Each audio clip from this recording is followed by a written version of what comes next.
Hi guys, welcome to another episode of Womenstrual, the podcast, a series of conversations about the ebbs and flows of life and a safe space to discuss periods. I'm Candice, your host, and today's guests have done a beautiful job of blending bold storytelling with medical expertise. We have a law student turned actress turned director, meets a healthcare consultant, a policy advisor, and the previous co-chair of the Race Equality Task Force at the Royal College of Obstetrics and Gynaecology. It's big business today. Please, I'm really excited to have Joan Iyiola and Dr. Ekechi in the building today. How are you both? We're very well. Good. Thank you for that introduction. Good. Lots to talk about. I know. Lots to talk about. To start with, can you both just share some key moments and decisions that have taken you from point A in your life, so where things started for you, and where you are today? So what are some of the key things that have happened in your life that kind of shape who you are? Wow, big question. Okay, I'll kick off. Nigerian family. Comes with a certain level. We just spoke about this, didn't we? Yes. At dinner. Of striving, of expectation, of real care and diligence in whatever it is that you decide to do. Both of my parents said to me, and this is a real testament to them, they always just said, you can be whatever you want. I love that. There is nothing you cannot do. And it always stayed with me. Yeah. I had no idea what I wanted to do. Yeah. But then apparently that increases life expectancy, you know, when you have Really? people that believe in you. Yes. Yeah. Now, but the thing about the Nigerians is that they believe in you and then they don't believe in you because they say things like you could be anything that you want to be, and then doctor, lawyer, Engineer. right? So that led me to, you mentioned law student. I studied law at university. I went to Cambridge and I thought I was going to go in to become a barrister. Like, I was the girl at school that would take her little girl gang, and whenever somebody was being bullied or I spotted injustice, we would turn up and we would say, what is going on here? So you were a bully? Advocate, I'd say. There are many ways to spin it. The language, the reframe. Isn't it? So I was that person. So I always, and it's in my work.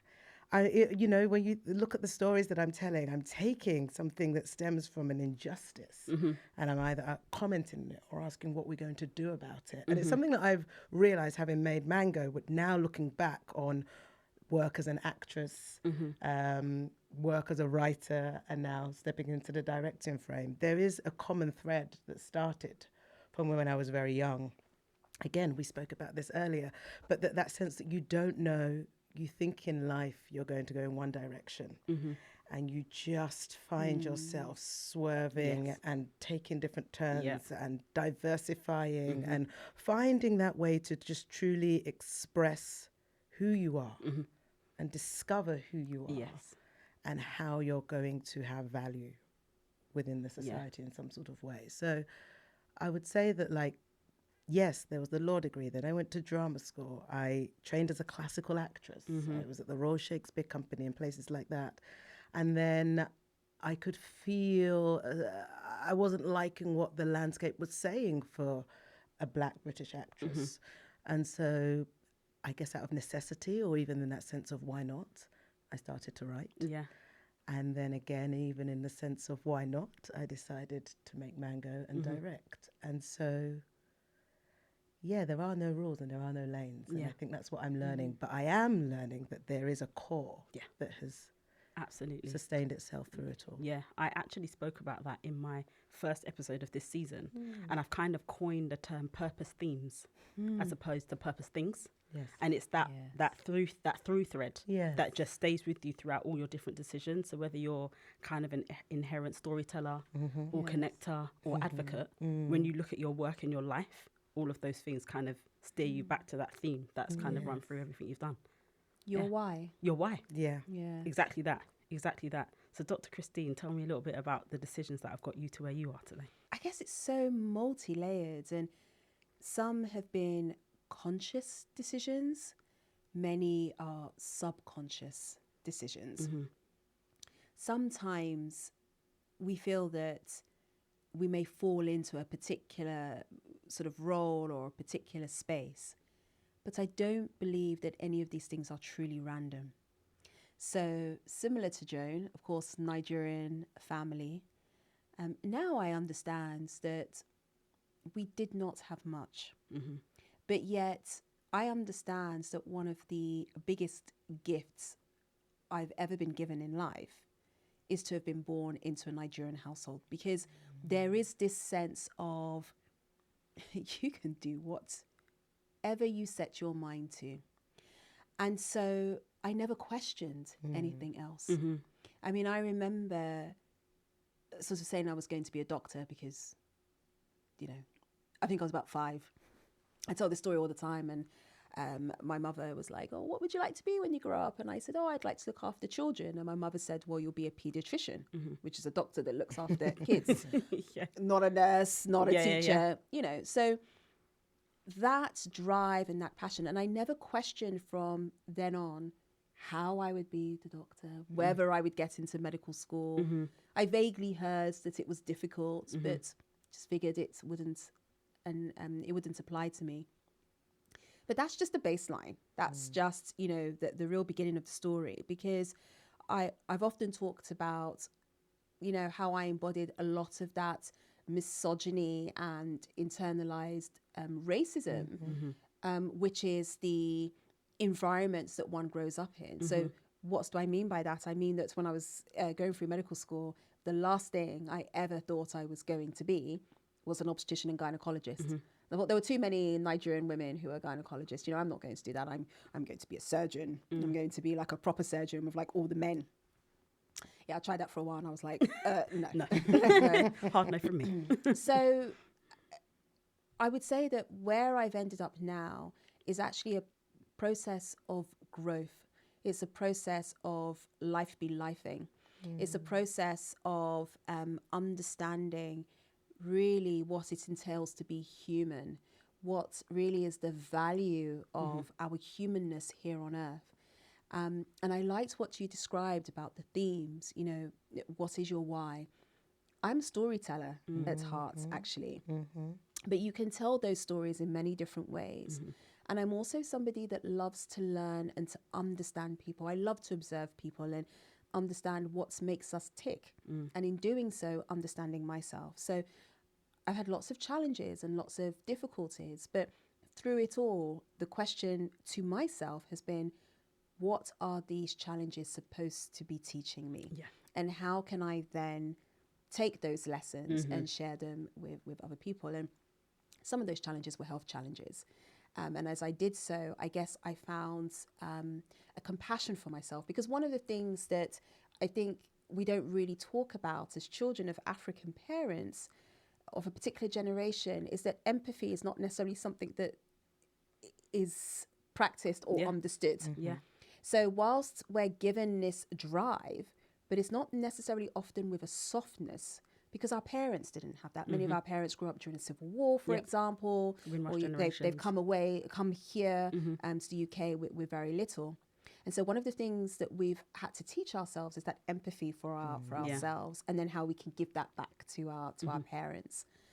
So for me, also that process was learning to really give that kindness to myself, give a name to it, speak it, and then give that kindness to others. So the type of doctor I am now is very different to the type of doctor I was at the beginning. You know, I understand how difficult it is to sit in front of somebody like me and to present your most vulnerable self, and what a privileged position it is for me to be able to help and to do so in a way that hopefully is very meaningful as well as being effective. Because I know that a lot of the language that you use around how you practice is patient-led, which I think is really important, because patients can feel it's already quite an intimidating situation to go into a doctor to talk about, as you said, like something really vulnerable, whether it is gynae, whether it is something else, because you're not going to the doctors just because you're not going to see a medical professional just because you've got nothing else to do today. It's because something's wrong and you feel like maybe I should see somebody. So I think leaning on how the patient shows up and kind of steering the conversation from that perspective is really important. And I think, fortunately, in my own journey, I've had a doctor, my first GP that I went to see when I had my own gynae questions, did exactly that. And I always say, I wish she was like the governor for my borough, because she's literally, she was such an advocate. And I recognize that that's really not common for many women. Do you guys remember when you first started your periods? Yes. Yeah. And what happened? How was it? A shock. I was one of the early ones. And it was painful. My for the first few years, I was, again, never had a day off school. I was very lucky in childhood, never like broken ankle or anything like that happens. So I was always used to just always being at school, like Monday to Friday, and just running around. And then my period came, and I was like, I can't move for the pain. And my mum, for the first few months, would let me have the first day off because it was a pain so unimaginable. And it wasn't something you could hide or shield. So you're also dealing with the fact that it suddenly comes, and you've sort of, well, I had sort of heard about periods, but the sight of blood, and then when shocking. And you sort of feel like you're dying. Yes, really. Absolutely. I thought I was dying. 100%. Did you? You sort of go, 100%. and what you do is you just grab toilet roll until you can get home and like really explain what's happening. Yeah. And your mother, in hindsight, having now that I am a mother, is like, I knew this day would come. This is what we do. Yeah. Here are the sanitary towels, and get on with it in many, many ways. But there's a lot of emotion. I remember being I was quite sort of a happy-go-lucky child. My periods came and I became a crier. But it was a shock to me, and you're still not at the age where you can deal with those emotions. Yeah. But I remember, but it was the pain. Yeah. More than anything else, even though the blood was shocking, I couldn't understand that I was doubling over in pain, and I couldn't quite figure out how to move through. And that lasted for a number of years, the pain and managing that pain, and, paracetamols being something that were very common around that time. But it was shock. I had an older brother, so I was the first girl in the family. And so, of course it hadn't been spoken about in that sort of way. And I remember my mum having a bit of a conversation with me, but there was the initial moment was like, you look terrified, let me help you out. Yeah. But then it was a case of, it's kind of the empathy thing that we were talking about, that this is what happens. We're dealt to withstand pain. We learn quite early on that withstanding pain as women and Black women is something that we'll have to do. Yes. And that felt like the biggest lesson, or what I was being fed at the time my periods came, I would say. So actually, when you asked the question, I immediately answered yes. But I realised, no, I don't remember the first day. I remember the day I was told about periods and how I was told. My mother had this book, gave me this book, and said, go away and read about it. I can still see the book in my mind's eye. I can still see the pages. Wow. I can see exactly where I was sitting. No, it was sort of white. It had like sort of cartoon illustrations. I had a book like that. I feel like it was called My Period Story or something. Yeah. I mean, this was the 80s. No. Yeah, so I was like, I don't know. Should I say that? Might not have been, could have been the same book, but I don't know. And I remember being engrossed in the book, but in a very clinical way. Like, that's what the womb looks like. I mean, clearly heralds my sort of pathway into medicine. But interestingly enough, as I was listening to you, Joan, I suddenly thought, but I don't remember the first day. And so as I think about that a bit more, somehow it was quite normalized. I was expecting it. It wasn't necessarily a surprise. It's not something that is lodged in my memory.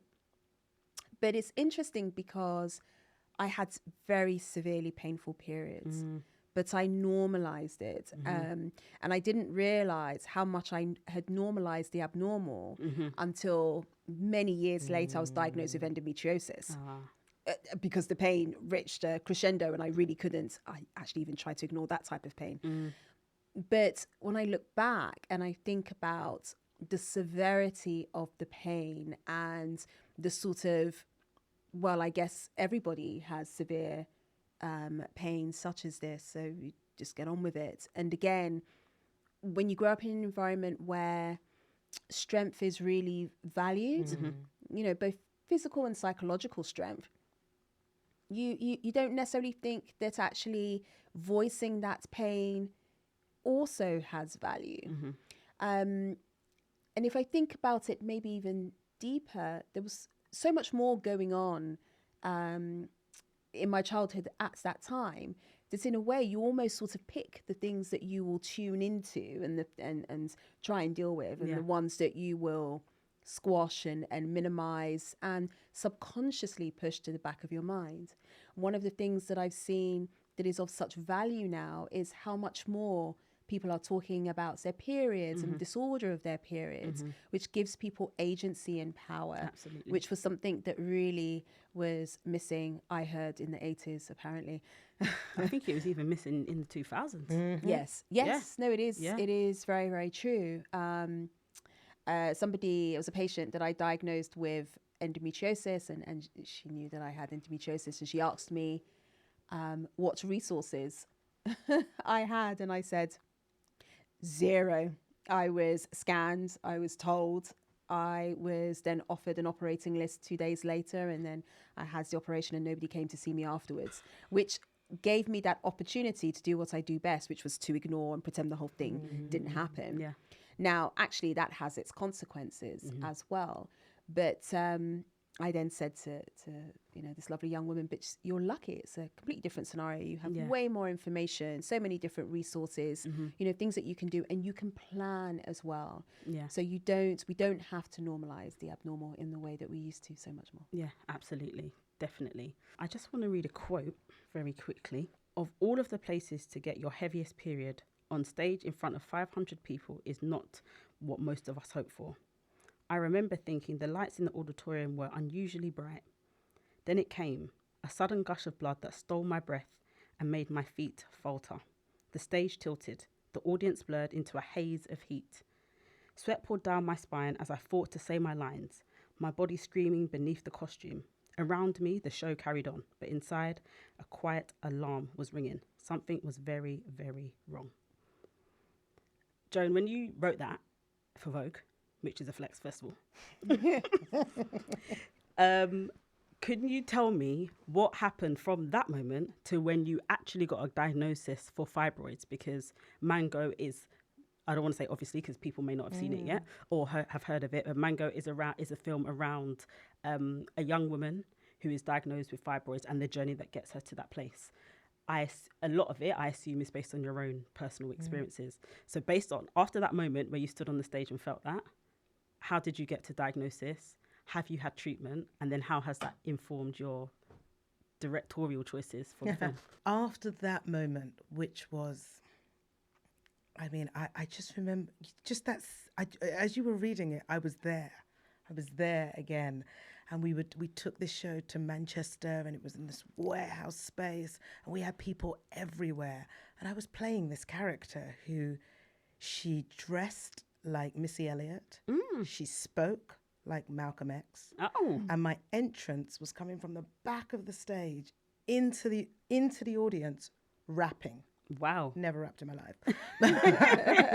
That's what I had to do for this role. So I remember because it was at that moment. Yeah. And it's like big fanfare, and it's like you're at a concert. And all the while, I was like, oh my goodness. And I was on the Marina coil.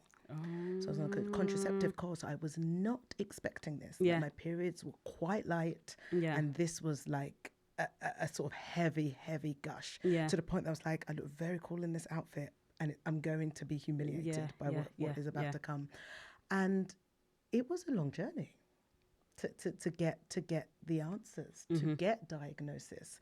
I was away from home at the time, so I had to rush to a family planning clinic to go, I'm in pain, what is happening? They couldn't really do much. And they sort of said, actually, just take some painkillers. Yeah.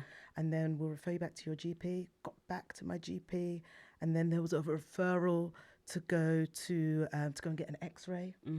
So suddenly you're in the radiology department and you're going, what is Yes, this? very overwhelming. What is going on? So much going on. And you're lying on that bed in X-ray 1 and, you know, you've got your legs up. But also you're just doing it. Like I didn't take anybody with me or anything. It was just like, I just need to go and figure out what's going on. And you assume it's just something's gone wrong with the marina coil or periods or something.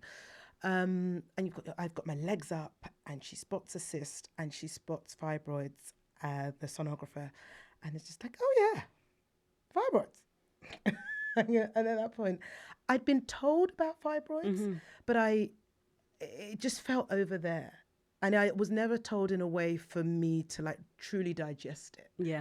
You know, I remember being in a dressing room with a brilliant actress friend of mine, and we were getting changed, and she you could just see the bulge, and she just said, "Oh, that's fibroids." Yeah. You know, it comes. And as a younger actress, I was like, "Oh, okay, it comes for me in like, I don't know, 20, 30 years maybe," not realizing that we were there at that point. So then you have that test, and there's the waiting. And you wait and you wait and you wait, and then you eventually go back to your GP, and your GP then has to refer you to a consultant. So then there was that journey to go on, and it just took a long time. And then when the initial consultation happened, it was just deeply underwhelming. Because it was sort of, there was in that particular doctor, what I now understand it to be, it was just like, he was sort of desensitized by it. I think he came across this so often. Yeah. When I asked, because in the meantime, I'd been doing my research, because that's the type of person that I am, and you just have to. And when I asked, why isn't there any research, he turned to me and he said, well, maybe you should do the research for us. That's insane. So that was one. And then at that point, I was very fortunate. My husband had private healthcare, and as a spouse, I was on it. So I was like, okay, let me move this forward. The next doctor said to me, you know, it's very common for people like you. And that was a phrase that kept coming up. It's very common for people like you, which is something that I put into the film. And then told me to go home, cook my husband dinner, and then to start trying immediately, otherwise would have no hope of ever conceiving. So then I stormed out onto Harley Street, like enraged. That's horrific, man. You know? And then the third one said, it's not a problem, but we might have to do a hysterectomy. So those were 3 doctors. Like I'd consistently been proactive. Yeah. Sort of second opinion, third opinion. Let's hear from this person and this person and this person. And I was at that point, you know, the periods are heavier. The fibroids had grown. You know, I'm now bleeding for maybe 9-10 days, anemic, wearing multiple pads. Yeah, man. It's one thing you know, headaches, dizziness, that sort of thing. And then I spoke to my sister, as I wrote about in this article, and my sister's slightly younger than me, and she was like, you just have to find this help somewhere else. And at this point, we're in the COVID years, so the pandemic had hit. And she said, you need to go onto social media to find the person that's right for you. And I was like, this is bonkers. How? Why am I here? How did we arrive here?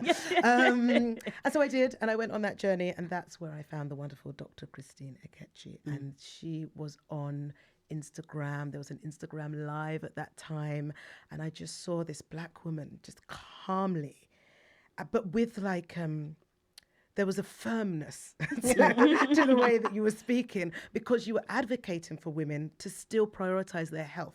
Despite this being a pandemic, and ensuring that many things were cared for, that your smear test still happened, that you were monitoring your periods, how they were changing in this time, because we were all under a lot of stress. You know, everything that you needed, that I'd gone now to private people on my phone.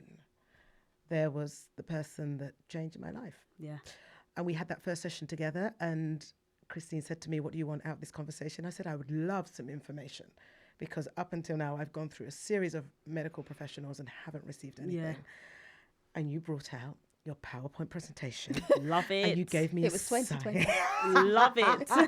Now they'd be like, AI We're all, should I share my put on the VR headset. Literally. None of this. Can you see my screen? Can you hear me? Yes. But she gave me a science lesson. She told me where they were and which ones, how we were going to monitor it. And we had a plan. And at that point, that's what we had to do. We had to monitor it. Like we had to do stuff to sort of withstand the pain and perhaps the bleeding a little bit. But we were monitoring it. And then it grew. And after probably about, let's say, a year or so of us working together, it grew. And again, I was on stage and I could feel it. You know, particularly when you're changing costumes and you can see that and you've got all eyes on, you're just like, there is something sticking out. And I remember at that stage, and we were trying to conceive at that time, and I was going to doctors or having acupuncture, and they're like, no, we can't say conclusively, but there is this thing. Yeah. And my brain was like, it's the thing. It's the thing. There's a ball. It's the thing. You know, it's the thing. And then the conversation came up about, you know, I was somebody when you were speaking earlier, Christine, about, you know, not hearing what you need to. And I was at the time going, well, I've parked this side of my calendar free to have this baby. And so we need to get on with it because that's how it works. 100%. That's how it works. And my industry doesn't wait for this and so on and so forth. It's just like very politely being like, no, man. It's not going to happen. It's not going to happen. And then we went on our journey and we found a window, and I did need to have surgery. Okay. The largest had grown, and I think it was something like 10 by 8 centimeters by the time. Yeah. And I had sort of 4 smaller ones, but the largest was that size, the size of a mango. And I remember having that surgery, and it went really well. I was chatty the next morning. And Christine also tells the story that she came to see me the next morning, and I said to her then, we're going to make a film about this. No, she says in her most Rada voice, she's like, oh, I've just woken up and I just think it's just so terrible that there just isn't so much information about fibroids, and I'm just going to do something about it. I'm going to write a film. And I thought, she's still high. Yeah, it hasn't worn off. Yeah. Okay, hon. You do you. Good. But, you know, we need to stop. We need to pull down this PCA. And you need to get up and you need to weep as a starter for 10. Start walking. And then we'll take it from there. But true to your word. True to the word. So, true to your word. And that recovery, because of the care and diligence that Dr. Christine Ekechi took for my care around my fibroids journey, it meant that I think it's like 6 months that you're unable to have unprotected sex. And then my second menstrual cycle after that, I conceived naturally. I have a 2.5-year-old. Oh, congratulations. And it was, what a blessing. you know, what a happy resolve after sort of a long and complicated journey. Yeah. And I say that because, not to sort of be like, hurrah, look at what happened. It's that actually, it is so difficult to get seen when you need the help. And, you know, we talk about it a lot, and so many women aren't as fortunate. Yes. And I think that's why I then felt almost indebted to make this film. You know, I'm sort of writing TV and I'm writing feature films. And as soon as I finished my maternity leave, I was like, this is the story that I have to tell next. Yeah. And that's how Mango came to be. Absolutely. And I think your story is so common in terms of just that not being seen, not feeling heard, not feeling well educated, feeling a little bit lost in the abyss of everything that's going on. And I think having a medical advocate by your side is just like finding a needle in a haystack. 100%. And obviously you both worked really closely on the film Mango. Could you share a little bit about the synopsis and the process of creating such a beautiful and award-winning piece of film? Absolutely. The synopsis of Mango is that you have a young black woman who's a sort of self-made florist, and she sort of gets a career break, and all the while the fibroids are growing inside of her. And at the point that break comes, they threaten to take over. So I kind of wanted to explore what it is like to live most of the time with an invisible condition, you know, that then takes over your physical, your physiological self, your well-being, you know. And I really wanted to tap in and not shy away from the visceral nature of pain. What does pain look like, and how does it manifest itself in people? So we started off thinking we were writing a drama, and then it became a body horror, and it made perfect sense. You know, it is a nightmare for so many women. Honestly. And in order to, you know, we could have done this as a documentary, and some people would have watched it, and most people would have really paid attention. And now I think what we've culminated in with this film is something that's really arresting. Yeah. It has impact. Yes. You feel moved by it in some way. You go on her journey. Yeah. And it makes people speak about their own experiences. Yeah. Or if they haven't heard of fibroids, the questions come rolling out, and they go immediately and talk to a family member, a lover, you know, whoever that may be, to sort of go, what is going on, or why is this happening? So the idea is to galvanize. There's like brilliant directors like Ken Loach, who do like lots of socialist dramas, and what they do is create a physiological response that by the end of it you are getting up and you want to do something about it collectively. And that was an aim of ours with Mango. Yeah, absolutely. Like, I think that opening scene did that perfectly. Like, everyone was like, whoa, whoa. Like, it's a shock, but it's a reality. Like, that's actually what it looks like, guys. Like, when you go to the toilet, this is what women see, you know, on average 20 to 31 days a month. Like, that is actually what happens. And interestingly, when Zadie Zadie is the lead in the film, just for context, had that first, like, uncomfortable feeling. Like, I remember when I first had my first, like, and it's a bit like, you know, like when you think you've seen something and you're like, wait, have I seen? Maybe I didn't see something. And it's a little bit, Dr. Christine, like what you were saying about like ignoring it and carrying on with life. How many more women, Dr. Christine, are you finding that are actually trying not to ignore it anymore? Are you finding that you've got more women coming to speak to you about their gynecological concerns? Or do you feel like women are still kind of shying away from the discussion in like a medical space? I would say that overall, more women are coming along, but they're coming, what they want are the safe spaces. So for as long as those safe spaces exist, then women will come along. And I'm fortunate enough to be able to be one of many of those safe spaces. Because it's one thing to present your concerns, but you want that other person to receive that and receive it and handle it with care. But if you go somewhere and somebody dismisses you and drops the ball, so to speak, of your pain, you're never going to go back again.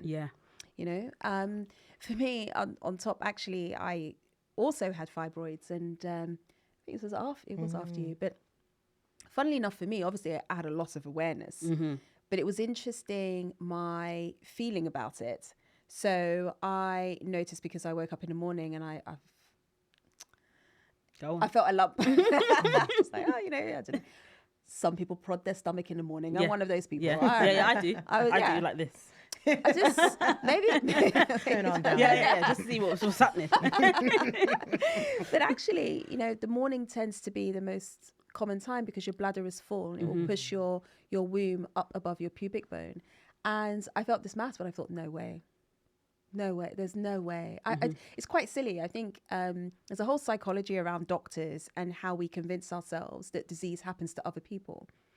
Which is so interesting. Has to sort of happen, particularly for doctors who do surgery, because there has to be some kind of weird thing where you tell yourself, well, other people are humans and we're sort of superhuman, which allows me to take a knife and cut into somebody. Whereas if I thought that I was the same as everybody else, I don't think, unless I was a psychopath, I would just, you know, quite casually as such, take a knife and cut into people. So there is this, definitely on a subconscious level, this thing, the way you slightly separate yourself and yes, you know, you come with a lot of empathy and understanding for disease, but for many, many years, you can convince yourself that you will be totally immune until, you know, inevitably one or two things will happen to you.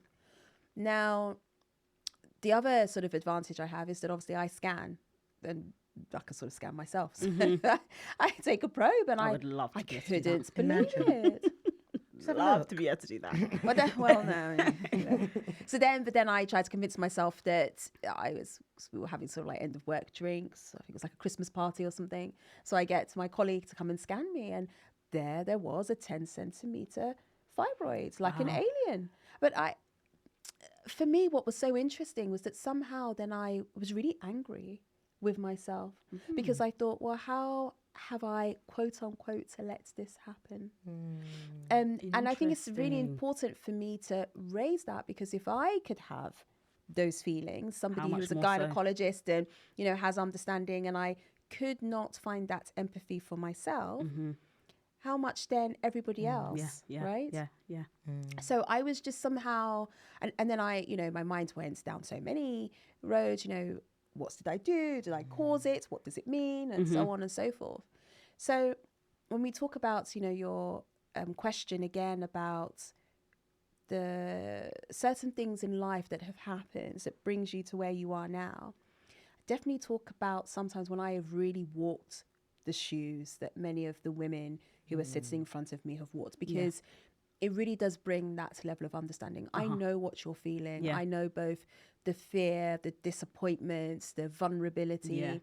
And so having been there myself, what can I bring then to that consultation to make sure that, you know, you don't feel those feelings longer than necessary, and that I can give that reassurance back. That is so powerful, you know, because it boils down to representation as well, which always helps.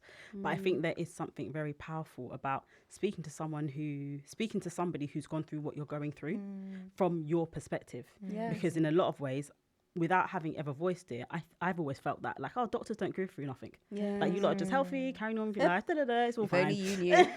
But actually, you guys are no less susceptible to anything that the rest of us go through. You're still human, you just have a different cape. And a different way that you move through the world. So that's actually made me reframe how I see, even like one of my good friends is a gynecologist. And I just have now immediately reframed how I see her, because in my brain, she's superhuman. Like, she just has no problem. We are not. And the problem sometimes with being a doctor with illness is that you don't allow yourself that space to be a patient. And actually, other doctors treating you mostly don't allow you that space to be a patient. You're almost sort of having to be together. And so when I got diagnosed with the endometriosis, I mean, I wanted to cry. But, you know, the consultant looked at me as if, don't be ridiculous, you know. Got an endometriosis. Look at that. You know, I had to gather it together and suck it up and decide, you know, the date for surgery. I didn't have that space. To be vulnerable and to be a patient and to, you know, have a sense of what that condition meant. But coming back to the fibroids thing, one of the things that really does strike me, look, fibroids affects up to 80% of women. And I would say that some of the most difficult removal of the womb hysterectomies I've ever done actually was on an Irish woman, right, with lots of fibroids. But there's something particular when it comes to Black women. And the truth is that in society, Black women are just not valued. They're not valued anywhere near the way we should be. And I see this a lot, sadly, with many health professionals, that when Black women come along with fibroids, there is a judgment that comes through from the health profession of, well, you've allowed yourself to develop the 12 centimeter, 14 centimeter fibroids. How could you? You know, of course, then if you have these big fibroids, then that will contribute to a raised BMI. So then there's the judgment about the weight. And then if the fibroids affect your fertility, it's like, how stupid are you to have allowed, you know, yourself to have fibroids but not have children? And that really pisses me off, to be blunt, because to me, I think it's like another whip to whip Black women about. And then when I talk about that internalized racism, a lot of those voices came to me, flooded, you know, my consciousness when I diagnosed myself with the fibroid. So how do we really pull that apart? How do we sort of say, actually, we're not going to use this as a cloak of shame. This is not something that we have put upon ourselves. And we value, you know, quality, expertise treatments, technological advancements, the same way as any other Anything condition else, that affects absolutely. any other woman. Yeah. And I think it boils down to the fact that it's systemic, a lot of that. And policy is one of the ways that help move the needle in that way. You do a lot of work with policy. Yes.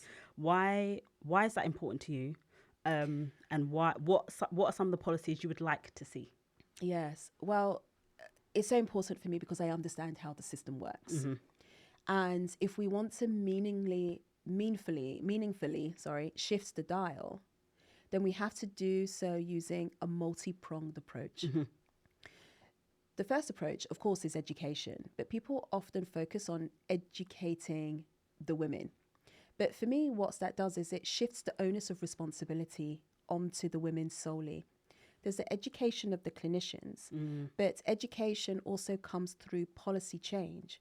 And policy will also determine the value of that thing that the policy is about. Yeah. So if you have policy and guidelines of one condition, but you don't have policy and guidelines for another, then you will naturally assume that the first condition is the one that is most valuable, is the one that requires the most resources. It will be the condition that attracts the greater funding to understand the disease and to try and cure the disease. And fibroids has always fallen through the gap, primarily because of the women that it mostly affects. Absolutely.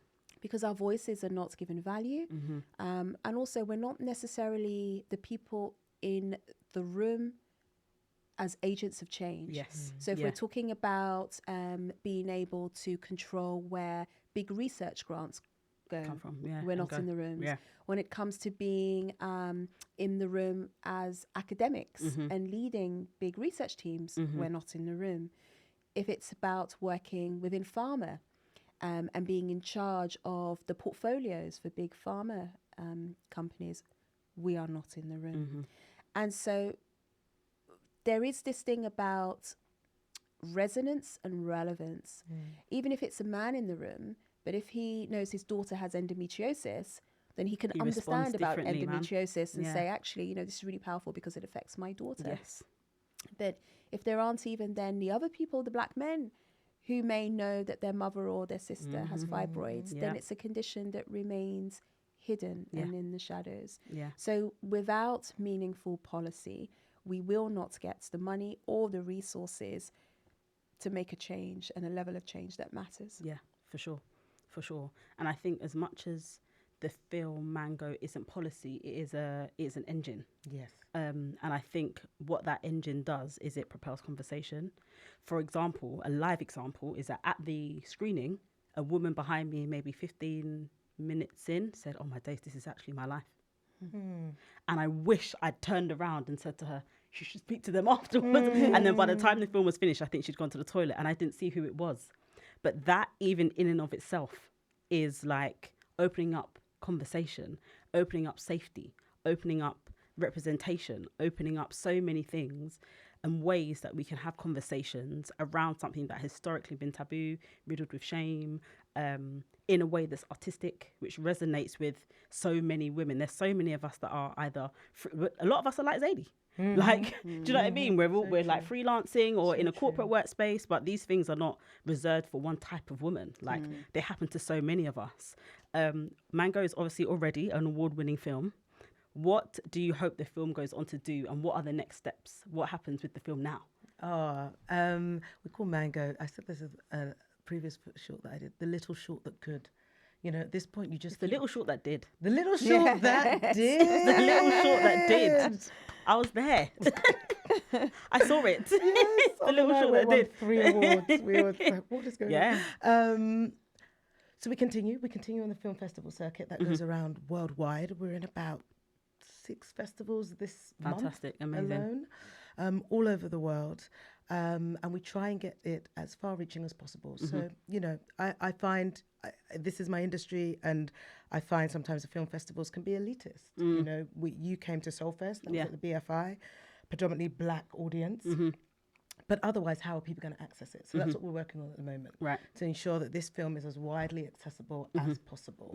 But fundamentally, and I think one of the reasons I'm here with the gynecologist that has become my sister is because we joined each other and sort of said, wow, imagine if science and art could unite on this issue. And we're seeing it in ways that we didn't imagine unplay before us. So we're going to keep pushing that. Yeah. This incredible woman, anything that this film can do to support the wonderful work, the innovative work, the work that is pushing real change, anything that this film can do to support that work, it has my blessing. Yeah. And we just get to sort of like high five each other through it and go, we turned this pain that was both of our pain into something that we now know is going to have a change. Yes. And we really we can see it happening. So long may it support that journey. Yeah, no, absolutely. It's a sensational film. And I'm so glad it won. I think it resonated with me by virtue of the fact that I also have fibroids, have cysts, have polyps. So I feel like when you've got one thing, you've got a couple. Yes. What I've noticed. But I think what has been beautiful about that film is that it was just so relatable and it was so real and it was factual. Yes. I think it's really important that when these stories are told, it's not fabricated. Yes. I think people need to know the severity of what women go through and how it presents in day-to-day life. And I think you guys have done a very, very stellar job of doing that. Thank you for coming. Thank Thank you. you. Thank you for having coming. us. How can people connect with you? How can people continue the journey of the film? Like, how can people, stay in touch with what you guys are My up to? producers are in the other room and they would say socials. I'm going to say it on their behalf. Socials. So we've got at Mango the Film. We are Apatan Productions, so at Apatan_Productions. I'm on there as Joan Iyiola. For me, yes, there are socials, but there's so much that I do that is behind the scene. Policy change is coming, so watch this space. I'm incredibly proud of that. Lots of things I think for the next year will be less of the socials, but no less impactful, I would say. But yes, I am on Instagram as Dr. Christine Ekechi, and people can access me through the website, and I'll continue to do what I do. And sometimes when we think about change, there's big change, but there's also big change through the small acts, and I believe in that just as powerfully. Absolutely, I agree with that. My mum always says, if everyone does a little, no one has to do a lot. Yes. And it's a similar concept. Totally. So thank you both for coming. I've really appreciated you both being here. And guys, thank you so much for listening. As always, I will put all of their information in the show notes. Until the next one. Love you.